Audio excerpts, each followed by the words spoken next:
Yo, what's up everybody? Welcome to part 2 of our Fire Emblem Engage auto battle journey. Let's check in on our team. Oh, right.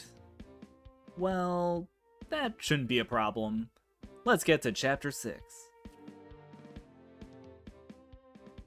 In Chapter 6, Alear runs into a village that was killed by bandits, and on it she encounters the ultimate papaya herself, Yunaka. Alear and Yunaka help get Mikai's ring back and then defeat the bandits. So you're probably wondering how hard this map would be with just Alear and Yunaka. Well, a while back in my first Iron Man attempt of Engage, I ran into basically the same problem. I still had Celine alive, but that was it. This map is actually probably easier using nobody else except Alear if you aren't trying to go for a low turn count. Alear and Yunaka can get the Mikai ring back and then just park themselves on 2 forest tiles near where they started from, and enemies will have to run into them. With some added avoid, you can easily just defeat all the enemies and barely take any damage at all. Now in auto battle, however, they usually won't take advantage of the terrain, but with limited area to fall back to, it should work out. Here is the quick summary of what I did before the chapter with our Somniel summary segment. I upgraded the Liberation to +1 and gave it to the Sigurd engraving for the +20 avoid. Alear inherited the avoid +10 skill, and she used the Seraph robe as well. Also, Alear got to +10 bond with Marth, which will allow us to use Mercurius to boost her EXP gain, which will be important since we need a strong Alear. One thing I did in my Iron Man run was give Alear a forged and engraved dagger to trade to Yunaka during the chapter. Unfortunately, trading is not allowed in this run as it would use up their movement, unlike equipping an item. Yunaka is a very strong unit. She is sort of a second Jagan after Vander since she comes in as a powerful, promoted unit with good base stats. Also, she uses a dagger, which Engage will poison enemies after taking damage from them. Poison in this game just adds 1 true damage, and it can stack up to 3. It's not crazy, but can be nice, especially since auto battle is bad at target selection, so anything to help is useful. Unfortunately, we had to do our first major break of the auto battle only rule in this chapter. As you can see from the VOD, if no enemies are in vision, the auto battle will just not move no matter what command you do. When I am forced to move units outside of auto battle, I will not do anything like use items or convoy either. I will just move them to get back into auto battling. In maddening, the boss will aggro much earlier, but unfortunately in hard we have to get right in his range to aggro him. This also runs us into another problem, which is the boss can kill Yunaka pretty easily. Yunaka at her current health dies to a 62% hit from the boss. The boss is also joined in by a mage, so we have to try and survive against both these units. I know last video I said that we can only lose if Alear dies. However, I do not want this run to end up as just an Alear solo run, because that's pretty boring and we wouldn't really be able to showcase auto battle. So if I think it's possible to save units, I will go back and try to save as many of them as possible. With the hit rates lowish on both Alear and Yunaka, I do turn wheel, trying to save Yunaka. Since I was struggling to keep Yunaka alive, I went way back in hopes that Yunaka can dodge more and keep her HP up before taking on the boss.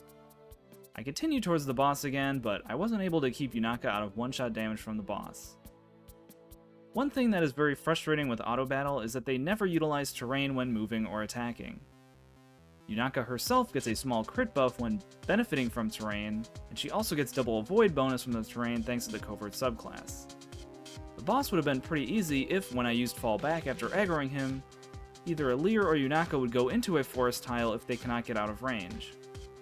Instead, they just moved back out in the open, and since their movement is not any higher than the boss, they can't really escape. It also would have been very nice if they fell back the way they came from, since it is a one-space wide area, but they won't do that due to the forest tile slowing their movement. Fortunately, we do eventually find the right timeline and we get some great dodges. Then Yunaka is able to heal Alear and in turn heal herself thanks to the Mikai ring, which allows them to finish the chapter.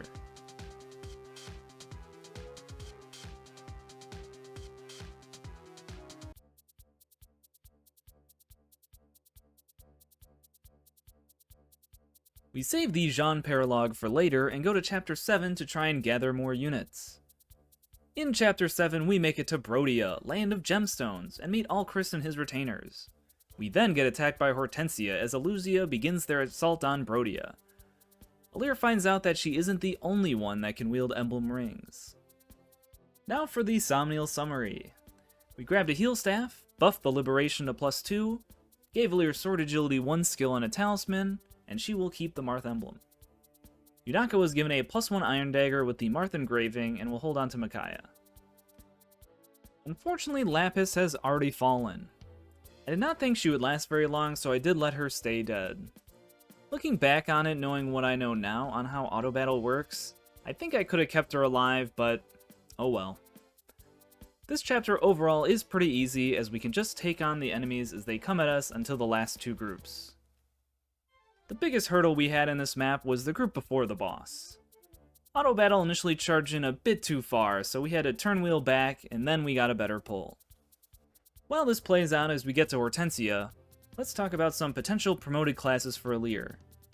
At this point, I was considering a few classes for her based on our avoid strategy. To get the most avoid, we will want a speed-based class that uses swords, so that leaves us with Swordmaster, Wolf Knight, and Griffin Knight. There are pros and cons for each class. Swordmaster doesn't add any additional effective damage against Alir and has decent strength growth, but no magic and res growth. Wolf Knight gives daggers, but the least amount of strength growth added of the three. Griffin gives flying and healing with added magic and res growth and the best base stats. However, bows will kill her easily, and enemy bow users usually have high dex, so higher hit rates. After thinking a lot about this, I choose to go Griffin Knight in the future, mainly due to their great base stats and potential to use the Levin Sword for 1 and 2 range counters.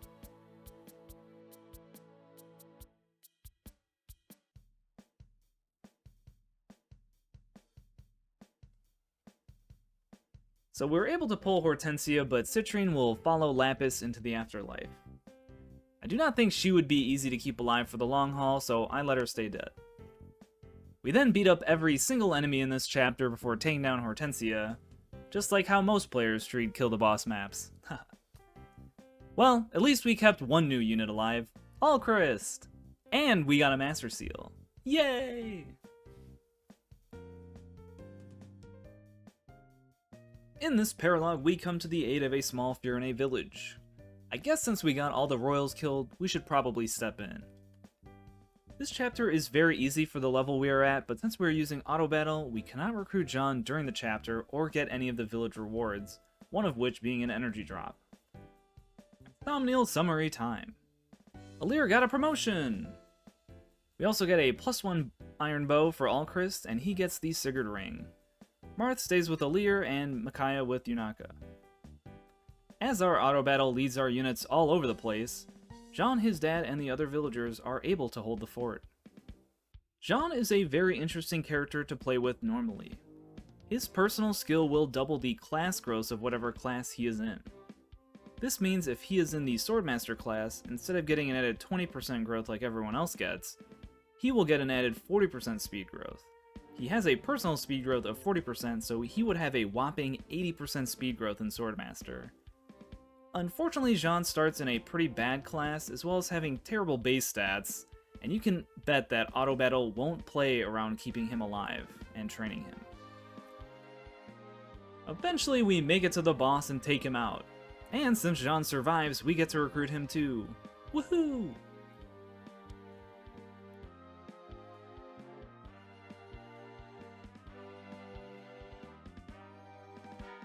Might as well delay Chapter 8 and do another paralogue so we go and see if we can pick up Anna.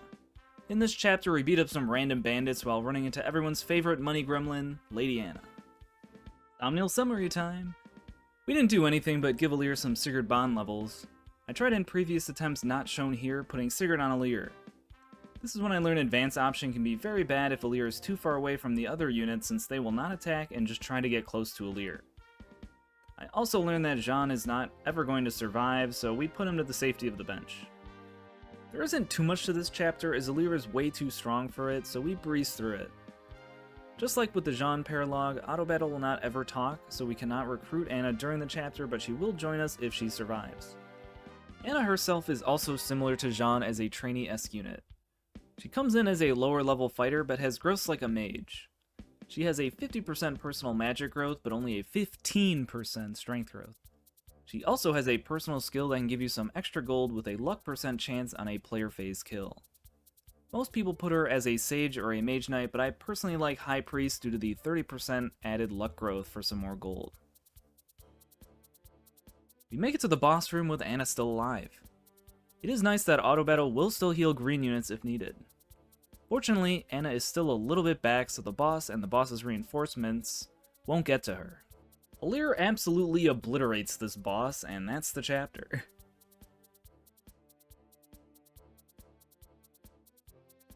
Chapter 8, we join up with Alchrist's older brother Diamat and help defend Brodia Castle.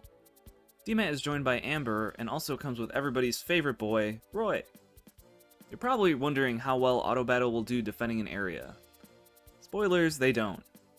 Here comes the final Somnial summary for part 2 of the series. We gave Alir bond rank with Micaiah for staff proficiency to eventually change her class to Griffin Knight. We also got the Sword Agility 2 skill. The Emblem Ring assignments still have not changed. Alright, back to the defense of Brodia Castle. This chapter took me many attempts as it is very easy for Pegasus Knights to slip past my units and make it to the castle. In previous attempts, I tried to bring Anna and Jean for more units to block, and then fall back and try to clog the defense area to prevent the enemies from making it through. This proved to not work as auto battle will still move around and then leave a spot open trying to either kill enemies when using advanced charge protect, or running away to random spots when falling back. Since falling back isn't a winning option, we have to get aggressive and just use the charge command every turn. Fortunately, Alchrist will use the ballista and snipe some Pegasus Knights or whoever. I try to rush and kill as many units as possible, hoping we can aggro the boss. As Vander did before, Alchrist hears my prayers and charges Ivy, aggroing her. Unfortunately, he will also join Vander in the afterlife, but it gives us the best chance to win in all my attempts so far. We try a few different attempts, and I start to give up hope of it working out as a Pegasus Knight is just one turn away from reaching the castle. I pray to our auto battle gods to give our units target priority on Ivy. They laugh as they just kill some random dudes around. But then, right as our hope is on its last drop, Ivy does something unthinkable. She moves before that Pegasus Knight and charges Diamat. Diamat with the Roy level buff is able to defeat Ivy, giving us the victory. Sometimes the best defense is just having your opponent blunder. Unfortunately, Amber falls to Kagetsu just before that, but I'm definitely not going to redo this chapter. Just like Chapter 5, completing this chapter is a bit luck-based. Well, that was quite the exciting ending of the Brodia arc. Join us next time for the first Eluzia arc. Once again, thank you so much for watching. If you enjoyed, like and subscribe as well as comment. How do you think the escape map will go? Find out next time on Auto Battle Z.